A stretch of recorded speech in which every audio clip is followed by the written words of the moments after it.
The galactic conclave had never encountered a species quite like humans before. When the massive Douth warships appeared in Earth's orbit, humanity didn't cower. They didn't beg. They stood defiant. "Your planet has been selected for resource extraction," the Douth commander announced through worldwide broadcasts, his translator converting the clicking, whistling language into oddly flat English. "Resistance is futile. Surrender will be rewarded with merciful processing. You have 12 planetary rotations to prepare your leadership for integration into the Douth hegemony." The aliens had arrived on a Tuesday morning. By noon, every television, radio, smartphone, and electronic billboard on Earth displayed the same message. Traffic stopped, schools dismissed, churches filled, and in major capitals around the world, emergency sessions were called. The Earth Defense League headquarters in Geneva erupted into bureaucratic chaos. Established after the first confirmed extraterrestrial signals in 2337, the EDL had prepared for this moment for decades, at least in theory. In practice, representatives from 194 nations descended into arguing over protocols, proper channels, and who had authority to speak for humanity. "We must establish a unified response committee," insisted the German delegate. "My government demands separate consultation rights," countered the Brazilian representative. "The scientific assessment team needs 48 hours to evaluate their technological capabilities," argued the Chinese delegate. While the EDL debated, the American president had already established direct contact with the alien fleet. From the Oval Office, President James Harrington, a former rancher from eastern Tennessee with a reputation for plain speaking, bypassed diplomatic channels entirely. He'd served 2 terms as governor before his presidential run and had little patience for committees that talked while threats loomed. "The United States of America, and I suspect all nations of Earth, respectfully decline your offer," President Harrington said, his Tennessee drawl unmistakable even through the hastily assembled translator. "We've always been real particular about uninvited guests. Where I come from, they tend to get a proper send-off." He added, his voice hardening slightly, "You might want to consider that any civilization capable of harvesting its own asteroid belt and establishing colonies on other planets might have a trick or two you haven't seen before." The veiled threat sailed right over the aliens' headstalks. The Douth commander simply clicked what their translator rendered as, "Resistance is historically ineffective. Prepare your population." The Douths had conquered over 200 civilizations across 7 galactic arms. Their empire spanned nearly a tenth of the Milky Way galaxy. Species with technology thousands of years beyond Earth's had fallen to their methodical harvesting fleets. Not one had ever declined their offer and survived. Admiral Scott Tanner gazed at the holographic displays from the bridge of the USS Armstrong, the first true space warship in humanity's modest fleet. The vessel had been designed for patrolling Earth's orbital installations and providing security for the lunar colonies.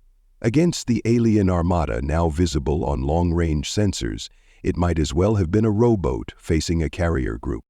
A career naval officer from the rolling hills of eastern Tennessee, Tanner had spent most of his 30 years of service conducting peacetime exercises and humanitarian missions. The relative peace humanity had enjoyed for decades meant he'd seen more diplomatic missions than firefights. He ran a hand through his salt and pepper hair, blue eyes never leaving the tactical display. The first scans of the alien technology had come in, and the results weren't encouraging. "Well, I always wondered what real combat would feel like," he muttered, studying the alien armada's formation. "Guess I'm about to find out." Tanner had been chosen to lead Earth's defense not because of combat experience, but because of his reputation for unorthodox thinking. As a young lieutenant, he'd once saved his destroyer during a hurricane by ordering procedures that contradicted naval protocols but saved the ship and crew. In the hastily assembled war room beneath the Pentagon, he addressed the assembled military leaders from 24 nations. The room smelled of coffee, sweat, and fear. "We have 72 hours before their main fleet arrives," he told them, his Tennessee accent more pronounced under stress. "Our conventional weapons are useless against their shields. The preliminary data shows energy dissipation capabilities beyond anything in our arsenal. Even our orbital defenses won't make a dent. He displayed the intercepted technical specs from the Douth scout ships. Their hulls are composed of some kind of metamaterial that absorbs kinetic impacts. Nukes might scratch their paint job, but that's about it. The room fell silent as the implications sank in. 12 billion lives at stake, and humanity's best weapons were effectively useless. General Abebe of the Pan-African Coalition leaned forward. A veteran of the water wars of the 2330s, she had a reputation for brilliant asymmetric warfare strategies. "Then we don't fight conventionally," she said, her deep voice steady. "If we cannot match their strength, we must find a different battlefield altogether." Aboard the Doth command ship Inevitable Consumption, Commander Dunto studied the strange messages coming from the human governments. His segmented exoskeleton clicked softly as he moved between holographic displays, compound eyes analyzing the data streams. They were negotiating? For time? Asking about Doth customs, biology, and technology specifications? Most peculiar. Most species simply surrendered or launched predictable futile attacks. "These humans are behaving unusually, Commander," clicked Subcommander Vrek, his mandibles twitching with distaste. "They've sent 17 separate diplomatic communiques in the last solar cycle. Each one requests information about our propulsion systems, shield configurations, and biological requirements." Dantu's headstalks quivered with amusement. Such primitive curiosity. They still believe knowledge might save them. On the main viewing screen, intercepted broadcasts from human information networks showed their species in various states of panic, preparation, and defiance. Some prayed to invisible deities. Others stockpiled resources. Many simply continued their normal routines as if denial could change their fate. "They have interesting diversities," noted the xenobiologist. "More genetic and cultural variation than most species we've encountered. It might make their processing more complex." "They are stalling, Commander," his science officer reported, approaching with a data tablet. "Long-range scans show unusual activity at multiple points around their planet. Energy signatures we cannot identify, concentrated in their less populated regions." Dunto flicked his upper limbs dismissively. "Irrelevant. Their technology is primitive. Analysis confirmed they've barely established a foothold on their own moon. Their energy weapons are crude plasma derivatives. Their computational systems are still silicon-based." He turned to face the tactical display showing Earth's orbital defenses. A pathetic collection of weapons platforms and small patrol vessels, now retreating to defensive positions. 217 civilizations have fallen before us, many far more advanced than these humans. The Trox had quantum phase shields. The Melorians had singularity weapons. The Kadarans could teleport entire battle groups. All now served the hegemony. His feeding tentacles rippled with anticipated satisfaction. "Prepare the harvesting ships. The main fleet arrives in 63 cycles. I want extraction sites identified and marked before Supreme Harvester Vox Tool arrives." The bridge crew clicked affirmatives, but the scientific officer hesitated. "Commander, there is one anomaly in our scans. We've detected material compositions similar to Drevnari technology in one of their northern continental regions." Dunto froze. The Drevnari were one of the few species the Douths had never managed to subjugate. They had simply vanished when the harvesting fleets approached their worlds, leaving behind empty planets and incomprehensible technology. After a moment, he chittered what passed for laughter among his kind. "Impossible. The Drevnari disappeared 30 millennia ago. Any technology of theirs would have decayed to dust by now, especially on a primitive world like this." He dismissed the concern with a flick of his primary appendage. "The readings are erroneous. Recalibrate the sensors." In a hastily assembled facility beneath the Kansas plains, Mike Donovan wiped grease from his hands and stepped back from the alien device. His weathered face, tanned from decades working outdoors, creased in concentration as he made one final adjustment to the gleaming, otherworldly object dominating the underground chamber. At 56, Donovan had the lean, muscular build of a man who'd spent his life working with his hands, a third-generation mechanic. He'd never finished college, preferring to take over the family garage in Oakley, Kansas, where people still brought everything from tractors to lawnmowers for repair. But 20 years ago, during a particularly violent thunderstorm, something had crashed into his cornfield. When he'd gone to investigate the next morning, he found no aircraft wreckage, no meteorite, just a perfectly cylindrical hole 10 feet deep. At the bottom lay a metallic object unlike anything he'd ever seen, surrounded by soil turned to glass by intense heat. "Mr. President," he said, the unfamiliar title awkward on his tongue. "I've been tinkering with this thing for 2 decades. Figured it was from Area 51 or something, never thought to report it. But I know what it does now." The underground facility, a repurposed missile silo from the Cold War, hummed with activity. Engineers, welders, and mechanics swarmed around massive pieces of equipment. Sparks flew from cutting tools. The air smelled of hot metal, ozone, and desperation. President Harrington looked from the grease-stained mechanic to the assembled group of workers, ordinary men and women summoned from across America under wartime orders. Not a PhD among them, just practical people who solved problems every day. "And what exactly does it do, Mr. Donovan?" the president asked, eyeing the alien technology with undisguised. Mike ran a hand through his thinning gray hair and gestured for the president to follow him to a workbench covered with diagrams drawn on everything from graph paper to fast food napkins.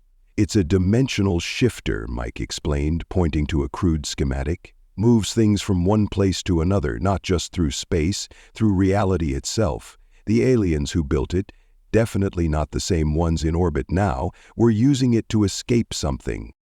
He flipped through his notebooks, showing testing logs dating back 20 years. "I've managed to replicate parts of it, even got it working enough to teleport small objects around the barn. Once sent my pickup about a mile down the road before I could figure out how to bring it back. Scared the hell out of old Mrs. Pemberton when it appeared in her rose garden." "But you never reported this to anyone?" Secretary of Defense Williams asked incredulously. Mike shrugged. "Who'd believe me? Besides, things that fall from the sky tend to get confiscated. This was my discovery." "But now," the president pressed, bringing the conversation back to the crisis at hand. "Now we've got their own tech to study," Mike said, gesturing at the components recovered from a downed Dow scout ship that had been shot down over the Arctic by a lucky experimental railgun hit. "See, the principle is similar, but their implementation is completely different. It's like they've been working on the same puzzle from the other direction." He stepped over to a holographic display where a young woman in oil-stained overalls was comparing the internal structure of both devices. "This is my daughter Ellie. Got a natural talent for this stuff. She spotted the connection between the two technologies." Ellie nodded without looking up. "The Doths use a brute force approach.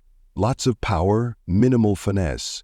But this older tech," she pointed to her father's artifact, "it's elegant, does more with less. And when we combine them, we get something neither creator ever imagined," Mike finished. He turned back to the president, eyes bright with the fervor of discovery. "We can upskill this baby to move more than just a pickup truck." The president studied Donovan's face, searching for any sign of doubt or deception. Finding none, he nodded slowly. "How much more?" Mike's face split into a wide grin. "How about a planet?" The room fell silent. Even the welders stopped their work. "That's impossible," the Secretary of Defense breathed. "So is surviving what's coming if we do nothing," Mike countered. "Look, I'm not promising success. I'm just saying we've got a shot. A long shot, yeah, but it's the only play." The president paced the concrete floor, hands clasped behind his back. "Even if this dimensional shifter could be scaled up to planetary size, where would we go? Where in the universe could we hide an entire planet?" "That's the beautiful part," Mike said, bringing up a star chart on the main display. "We don't just move in space, we move sideways, into a parallel reality where Earth exists, but we don't. Same physical location, different dimensional frequency. He pointed to a star system 50 light-years away. But I figure, why not improve our neighborhood while we're at it? Tau Ceti has a nice habitable planet in just the right orbit. Been studying it through my telescope for years. The president looked skeptical. And you've tested this dimensional shifting enough to be confident? Small scale, sure, Mike admitted. Largest thing I moved was a dairy cow. She came through fine but gave sour milk for a week. Someone in the back of the room stifled a laugh. But with the Douth tech to study and the help of these folks, Mike continued, gesturing to the assembled workers, I think we can do it. Hell, we have to try. What's our alternative? For a long moment, the president said nothing, weighing the fate of 12 billion souls against the outlandish claims of a Kansas mechanic. Finally, he nodded. How long to move the planet? If everything goes right, and I mean everything, 72 hours. Same time frame the aliens gave us before their main fleet arrives. And if it doesn't work? Mike's expression sobered. Then we'll never know we failed. The president's jaw tightened as he made his decision. Get it done, Mr. Donovan. Whatever you need, you've got it. Mike nodded solemnly. First thing we need is power. More power than humans have ever generated at once. Within hours, the plan was underway. Emergency directives rerouted every major power grid on the planet. Nuclear plants pushed beyond safety parameters. Hydroelectric dams operated at maximum capacity. Even decommissioned coal plants were brought back online, belching black smoke as they contributed their share to humanity's desperate gambit. 12 billion people were told only that a planetary defense system was being activated. The truth was too fantastic and too terrifying to announce publicly. In the Kansas facility, now code-named Heartland, Mike worked alongside a growing team of practical problem solvers. The president had been true to his word. Within 24 hours, the cavernous underground complex had transformed into the most unusual engineering headquarters in history. Javier Mendez, Linda Watson, who maintained industrial refrigeration systems in Oklahoma City, solved the heat dissipation problems that had fried their first two prototypes. Bobby Getty, who designed custom gaming PCs from his garage in California, reconfigured the DOTH control systems to interface with human computers.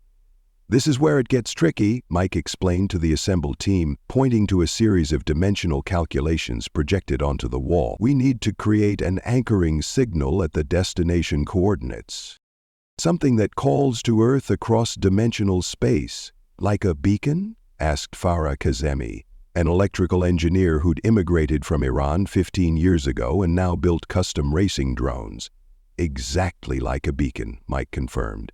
But we can't physically send anything that far ahead of us.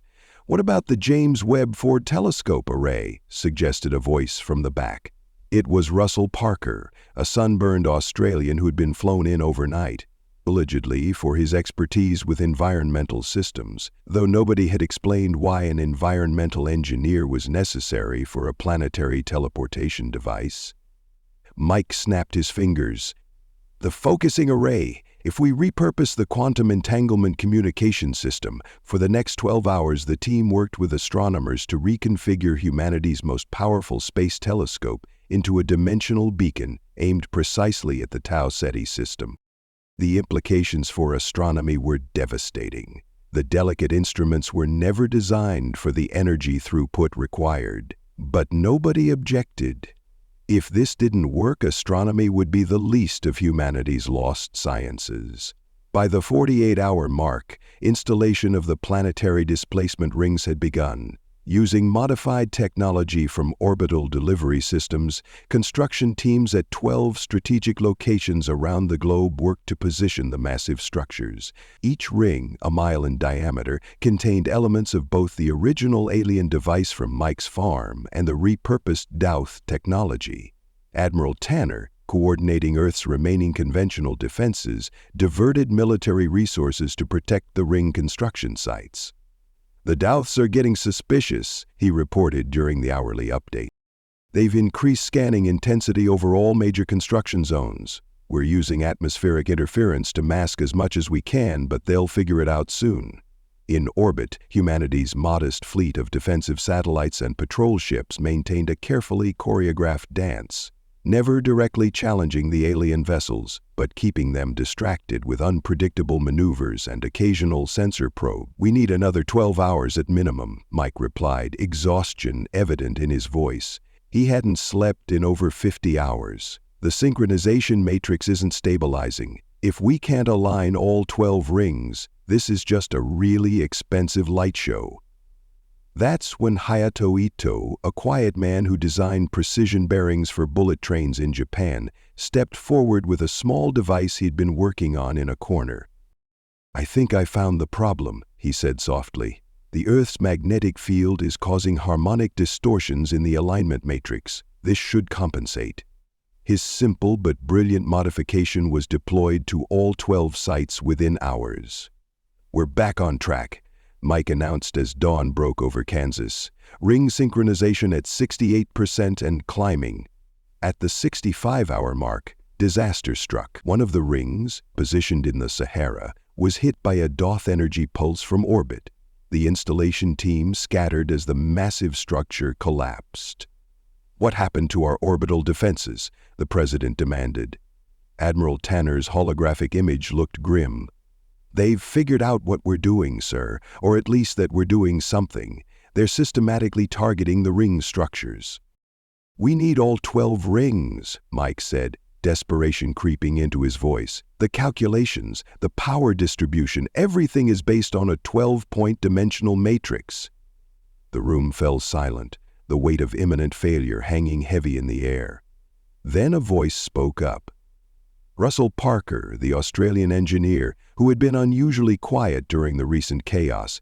"What if we don't need a physical ring at that location?" All eyes turned to him. "The rings are just conductors, right? Channels for the dimensional energy," Parker continued. "What if we use the natural conductivity of Earth itself?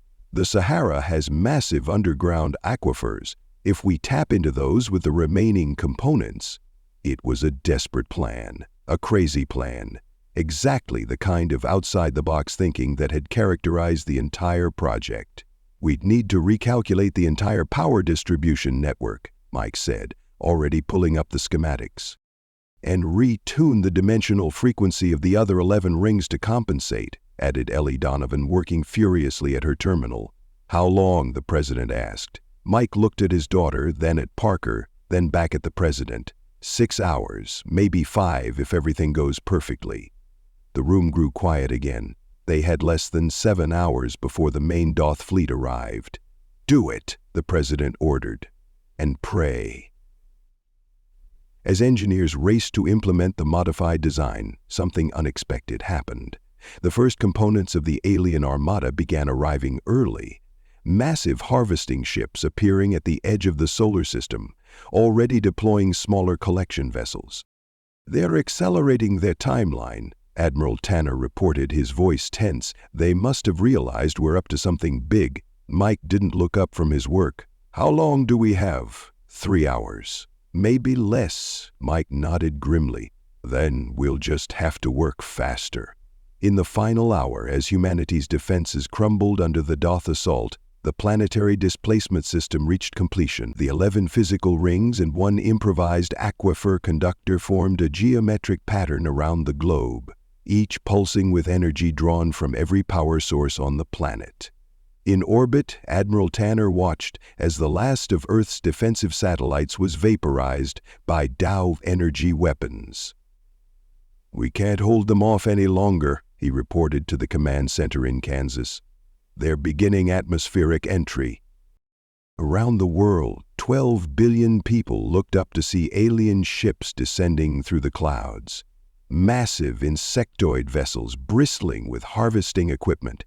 In the Heartland facility, bathed in the blue glow of the dimensional controller, Mike Donovan placed his hand on the activation switch, a repurposed ignition key from a 1967 Mustang.